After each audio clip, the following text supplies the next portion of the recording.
नमस्कार साଙ୍ଗମାନେ ଜୟ ଶ୍ରୀ ଜଗନ୍ନାଥ। ତ ଆଜିର ନ୍ୟୁ ବ୍ଲଗ୍ ଷ୍ଟାର୍ଟ କରୁଛି।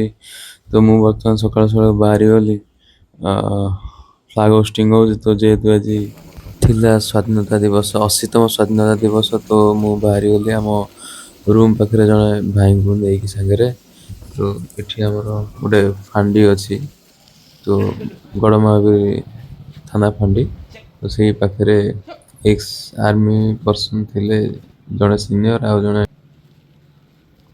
ଥିଲେ, 2 ଜଣ ଥିଲେ, ଆଉ ବାକି ପୁଲିସ ସାର୍ ମାନେ କିଛି ଥିଲେ। ଏମିତିଆ କିଛି ଥିଲା ଆଜି ସକାଳୁ ସକାଳୁ ଦୃଶ୍ୟ। ତ ଆମେ ସମସ୍ତେ ପାଖାପାଖି ଲୋକ ସବୁ ଥିଲେ। ତାପରେ ଆପଣ ଦେଖିପାରୁଥିବେ ସାଙ୍ଗମାନେ, ତ ଛୋଟ ଛୋଟ ପିଲା ବି ସ୍କୁଲରୁ ବାହାରି ପଡ଼ୁଛନ୍ତି ୟୁନିଫର୍ମ ପିନ୍ଧିକି।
ତ ସାଙ୍ଗମାନେ ଫ୍ଲାଗ ହୋଷ୍ଟିଂ ବି ସରିଗଲା, ଆଉ ଆମେମାନେ ୱେଟ୍ କରିଥିଲୁ।